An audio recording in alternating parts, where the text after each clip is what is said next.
Hey guys, welcome back my YouTube channel. My name is Susil. I am a CA intermediate student. So finally guys, I have received my certified copy. I have already uploaded on my YouTube channel for 3 certified copy.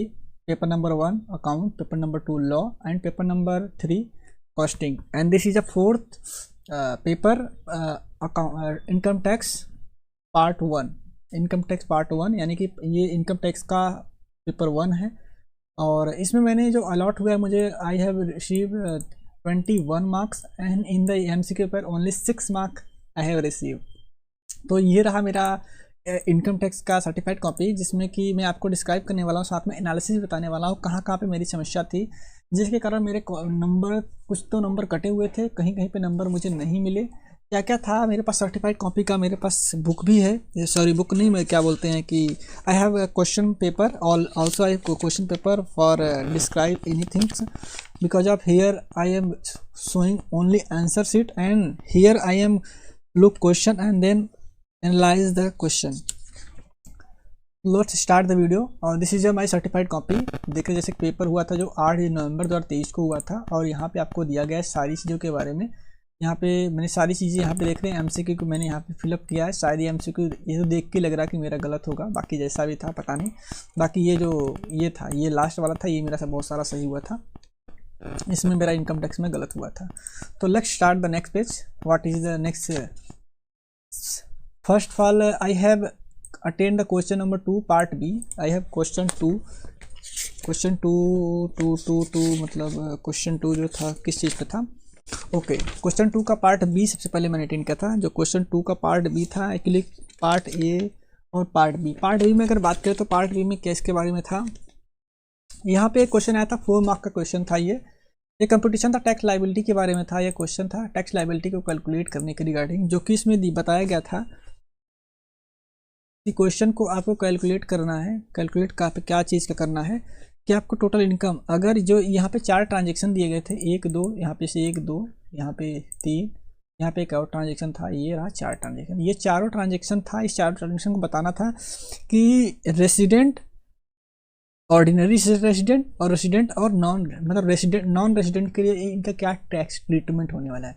तो यहाँ पे जैसे देख पा रहे हो कि यहाँ पे मेरे 1 2 3 4 पॉइंट थे और चारों पॉइंट मेरे सही थे। देख रहे हैं 4 पॉइंट सही। 4 का बी पार्ट 4 मार्क का क्वेश्चन था, 4 mark. I have receive full mark in this question but and next I have attempt my question number 2 का part A.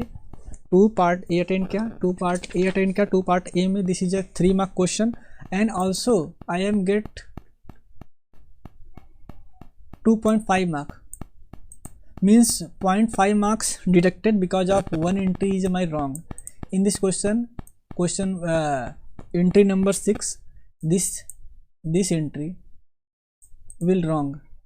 I have no about idea this कि इसमें क्या गलत है। बाकी हाँ ये क्वेश्चन गलत है कि गिफ्ट जो मिला है, gift receive by non resident on the occasion of his marry wedding in India. और ये इंडिया में इससे गिफ्ट मिला हुआ है। अब देखते हैं क्या है। Income deem to accrue arising in India but not taxable. बताना था यहाँ पे deem to accrue in India है कि नहीं है। बाकी ये तो मैंने दिखा दिया कि ये नॉन टैक्सेबल है। Income deem to accrue in India हो रहा है क्योंकि नॉन रेसिडेंट से गिफ्ट मिल रहा था हमको और वैसे भी तो टैक्सेबल है। ये एक्चुअली एग्जम्प्ट होता है। ये इनकम एक्रू अराइजिंग इंडिया नहीं हो रहा क्योंकि असली इंडिया में रिसीव करें तो टैक्सेबल नहीं होना, पता नहीं इसमें टैक्सेबल नहीं होना चाहिए था। बाकी मेरे हिसाब से जो था मैंने लिख दिया। बाकी यहाँ पे मुझे 1 मार्क्स यहाँ पे कटे हुए हैं। मतलब in the question number 2 I have receive 2.5 marks and question part B only 4 marks, total marks अटे रिसीव। बात करते हैं नेक्स्ट जो था। इसके बाद जो क्वेश्चन अटेंड किया क्वेश्चन नंबर 2 का पार्ट सी अटेंड किया। क्वेश्चन नंबर 2 का पार्ट सी 3 मार्क का क्वेश्चन था। 3 मार्क के क्वेश्चन में ये आया था टीडीएस से। अब जैसे टीडीएस समझते होंगे, टीडीएस और जो क्वेश्चन टीडीएस में जो आया था क्वेश्चन नंबर 2 का सी का पार्ट 1, ये 3 पार्ट में क्वेश्चन था। सी पार्ट 3 में क्वेश्चन है। 3 क्वेश्चन मतलब 3 क्वेश्चन थे। First question 3 mark, second question 1 mark और थर्ड क्वेश्चन ऑल्सो 3 मार्क्स। और जो पहला क्वेश्चन मैंने अटेंड किया था ये देख पा रहे होंगे यहाँ पे, ये सी यहाँ पे देख रहे हैं सी का क्वेश्चन नंबर 3 मैंने अटेंड किया था। और ये क्वेश्चन नंबर जो था सेक्शन 194 P इनकम, जो कि रेसिडेंट मोर देन 65 ईयर होता है, 65 यहाँ पे 75 साल का था, तो उसको वो नहीं फाइल करना पड़ता है, रिटर्न फाइल नहीं करना पड़ता, उसके रिगार्डिंग था। और यहाँ पे टैक्स लायबिलिटी पूछा था, और ये प्रोविजन मैंने गलत कर दिया। एक्चुअली ये सैलरी हेड में टैक्सेबल होता, और मैंने यहाँ पे सैलरी हेड में टैक्सेबल नहीं किया, और सैलरी हेड में टैक्सेबल करना चाहिए था, और यहाँ 50,000 का डिडक्शन भी देना चाहिए था। और बाकी ये सारे नीचे के प्रोविजन सही थे, बाकी ऊपर का पॉइंट गलत हो गया, इसलिए सारे पॉइंट यहाँ पे मेरे गलत हो गए थे। उसके बाद मैंने अटेंड किया पार्ट बी। इसका पार्ट बी 1 नंबर का था, 1 मार्क्स, तो आई have receive 1 marks. And next question next TDS पे था, जैसे मैंने बताया पार्ट 1 TDS पे था। यहाँ पे TDS पे मैंने सारे क्वेश्चन मेरे सही थे, तो यहाँ पे मुझे जो मिले हैं 3.5 मार्क्स, यानी कि हाफ मार्क्स में यहाँ पे डिडक्ट किए गए हैं। यानी जो क्वेश्चन नंबर 2 का पार्ट सी था, उसमें मेरे एक तो 3 नंबर पूरा गलत हो गया, उसके बाद 1 नंबर और कटा। यानी कि अगर बात करें तो ये this question is total 14 marks, I have receive 10 marks. And next I have attend 3.A, यानी 3.A यानी question number 3 part A attend किया। और इसमें था चार्जेबिलिटी ऑफ टैक्स मतलब कैपिटल गेन के रिगार्डिंग ये क्वेश्चन था। अनलिस्टेड शेयर था, उसके बाद कैपिटल गेन इसका निकालना था। और ये इसका मैंने computation of tax capital gain, यहाँ पे मैंने कैपिटल गेन निकाला। यहाँ पे ये रहा है कैपिटल गेन, यहाँ पे लॉन्ग टर्म कैपिटल गेन ये आया। एफ में मैंने डिडक्शन भी दिया, ये डिडक्शन दिया, लेकिन मुझे एक लास्ट में एक चीज़ मैंने नहीं किया, जो कि मेरे 1.5 मार्क्स इस बात के कटे। मैं देखता हूँ किया हूँ कि नहीं। हाँ सर, मैंने नहीं किया। इसके लिए किसके लिए? क्योंकि जो ट्रीटमेंट होता है, क्योंकि जो अमाउंट डाला गया था उसमें क्या बोलते हैं कैपिटल गेन स्कीम में, वो डाला गया था वो 5 लाख, और जो हमने यूज़ किया 4.5 लाख, यानी कि 4.5 लाख यूज किया। तो उसके बाद उसमें अमाउंट 50,000 का बचा था, उसका भी ट्रीटमेंट हमको करना चाहिए था। उसका ट्रीटमेंट मुझे ध्यान नहीं चढ़ा, इसका मैंने क्वेश्चन ध्यान नहीं दिया, इसी कारण मेरे यहाँ पे नंबर कटे हुए हैं। एक क्वेश्चन आ रहा था, मैंने उसका भी ट्रीटमेंट करना चाहिए था, मुझे ध्यान नहीं चला, इसलिए मैंने इसका क्वेश्चन ट्रीटमेंट नहीं किया, और इसलिए मेरे लिए नंबर कटे हुए हैं। उसके बाद next I have attend question number 3 का पार्ट सी। ये तो क्वेश्चन था, बताना था कि जो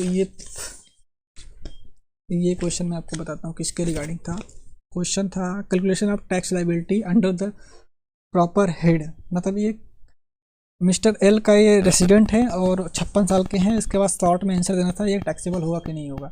जो डिविडेंड मिला है 5 लाख रिसीव फ्रॉम डिविडेंड व declared by animal company and annual general meeting held. हाँ, तो ये डिविडेंड तो टैक्सेबल होता है, आपको पता है। डिविडेंड्स के रिगार्डिंग कोई खर्चे भी अलाउड नहीं होते, सिर्फ इंटरेस्ट को छोड़ के। इंटरेस्ट वो भी 20% अलाउड है मैक्सिमम। उसके बाद फॉरफिटेड मनी था, जो कि 1/4/2014 के बाद किया गया है, तो ये भी टैक्सेबल हो जाता है। उसके बाद cash receive from non relative occasion of marriage option, ये भी टैक्सेबल होता है। यहाँ पे आपको दिया गया टैक्सेबल, क्योंकि 51,000 तो मिला है, वो भी नॉन रिलेटिव से मिला है, वो भी शादी में मिला है, लेकिन सन की शादी में मिला है, इसलिए टैक्सेबल हो जाएगा। फाइनेंशियल ईयर पेंशन मिला 99 from person of employer disease wife को मिला है, डिजीज वाइफ को ये 3 और 4 नंबर क्वेश्चन इधर है। Pension receive from 99,000 pension receive for the employ of deceased wife of the pension is not taxable. Actually not taxable नहीं होगा, ये टैक्सेबल होगा, ये टैक्सेबल होगा, लेकिन 1500 का डिडक्शन 15,000 का डिडक्शन मिलने के बाद टैक्सेबल होगा, लेकिन टैक्सेबल होता है। तो ये मेरा यहाँ से 1 मार्क कट हुआ, यानी this question is total 4 mark and I have attend 4 part but 1 part is wrong, तो सो 1 मार्क वाज डिडक्टेड। तो next attend I am attending not attend the part B, जो कि 3 का पार्ट बी सैलरी से question आया था।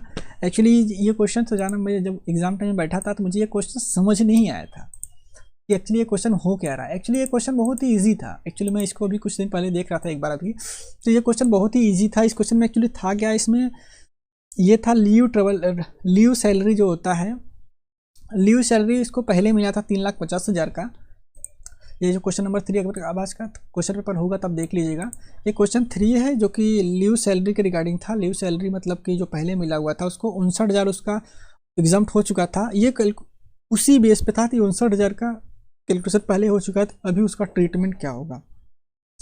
और salary का बहुत ही बेसिक लेवल का क्वेश्चन आया था, बहुत ही बेसिक था।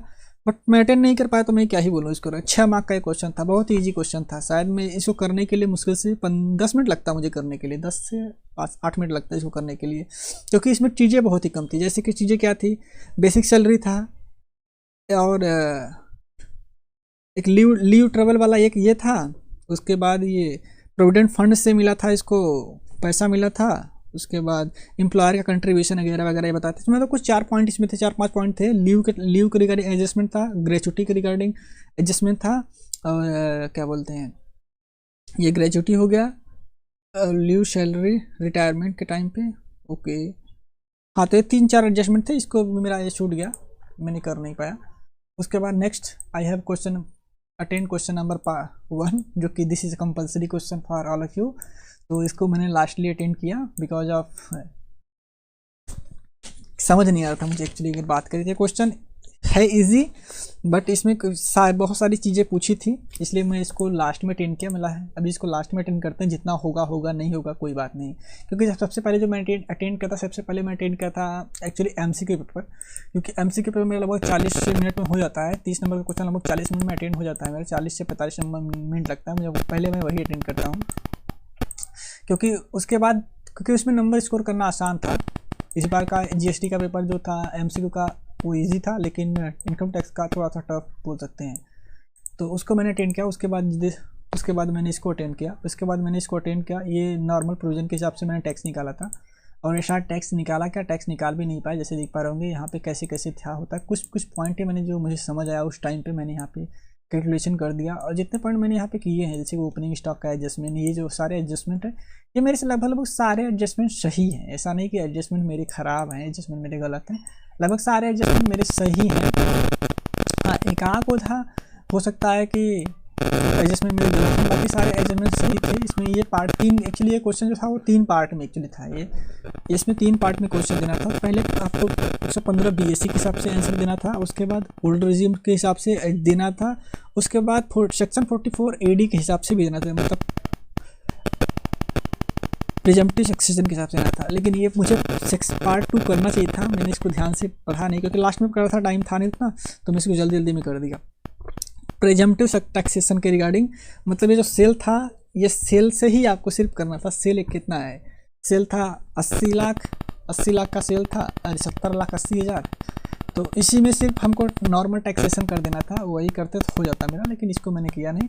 और total I have receive 21 mark in income tax, and I have total receive, मतलब कि मैंने टोटल जो अटेंड करने का मेरा नंबर रहा, वो टोटल मैंने अटेंड किया लगभग 53 मार्क मेरा इनकम टैक्स में आया है, जिसमें से 21 मार्क देख रहे हैं डिस्क्रिप्टिव क्वेश्चन में आया, और 6 मार्क्स जो आया मेरा, 6 मार्क्स बोले तो MCQ में। इस बार का MCQ मेरा इनकम टैक्स का बहुत गंदा गया, और 10 मार्क आया था मेरा, MCQ आया था GST वाले में। तो टोटल वहाँ पे 16 मार्क आए थे, यहाँ पे 21। तो इस प्रकार से मेरा इनकम टैक्स में नंबर मिले हुए हैं। बाकी जैसा भी रहा पेपर मुझे ठीक ही लगा, कोई दिक्कत नहीं है। बाकी आपका पेपर जैसा भी गया हो कमेंट करके ज़रूर बताइएगा। बाकी वीडियो जैसा भी लगा हो, अगर इसके रिगार्डिंग आप और पेपर देखना चाहते हैं तो ऑलरेडी मैंने अपलोड किया हुआ है मेरे चैनल पर, आप देख सकते हो। अकाउंट का, लॉ का और टैक्स का ऑलरेडी मैं आज अपलोड कर रहा हूँ, कॉस्टिंग का भी है। अगर आप कमेंट करेंगे तो मैं GST का भी लेके आऊँगा कि मेरा पेपर कैसा गया और कैसा उसका सर्टिफाइड कॉपी था, कितना नंबर मुझे मिला, उसमें भी यार मैं आपको ज़रूर बताऊँगा। चलिए आगे मिलते हैं, तब तक नेक्स्ट वीडियो में।